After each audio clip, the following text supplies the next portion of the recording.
অবশেষে সব জল্পনা কল্পনার পাট চুকিয়ে বাস্তবতার রূপ নিল লাল সবুজের আসিয়ান স্বপ্ন।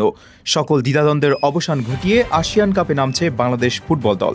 ইন্দোনেশিয়ার মাটিতে হতে যাওয়া এই টুর্নামেন্টকে বলা হচ্ছে দেশের ফুটবলের নতুন মোড় ঘোরানোর অন্যতম বড় সুযোগ। আসন্ন আসিয়ান কাপের প্রিমিয়ার ডিভিশনে সুযোগ পাওয়াটা কেবল একটি টুর্নামেন্ট খেলার বিষয় নয়, এটি বিশ্ব ফুটবলে বাংলাদেশের গুরুত্ব প্রমাণ করার সুযোগ। গ্রুপ এতে স্থান পাওয়া বাংলাদেশ খেলবে প্রিমিয়ার লেভেলে।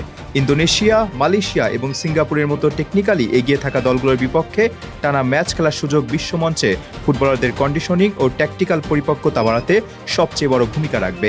সেপ্টেম্বর-অক্টোবরের এই উইন্ডোটি তাই কোচ থমাস ডোরির জন্য পুরো দলকে সাপের আগে নতুন করে ঝালিয়ে নেওয়ার আদর্শ প্ল্যাটফর্ম।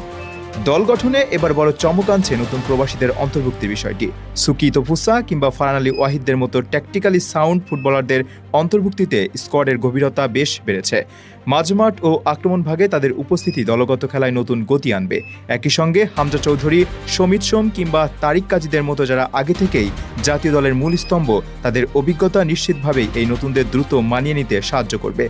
দেশীয় এবং প্রবাসী ফুটবলারদের এই ব্যালেন্সড কম্বিনেশন স্কোয়াডে এক ধরনের সুস্থ প্রতিযোগিতা তৈরি করছে, যা চূড়ান্ত একাদশ পারফরমেন্সে বড় ইতিবাচক প্রভাব ফেলবে। কাগজে কলমে কিংবা অতীতের লড়াইয়ের ইতিহাসে ইন্দোনেশিয়া বা মালয়েশিয়া অনেক দূর এগিয়ে। গতিময় ফুটবল এবং প্রেসিং টেকনিকে এই প্রতিপক্ষগুলো দীর্ঘদিন ধরেই দক্ষিণ পূর্ব এশিয়ার নিজেদের দাপট বজায় রেখেছে। তাদের বিপক্ষে বাংলাদেশের সাম্প্রতিক রেকর্ড খুব একটা সন্তোষজনক নয়।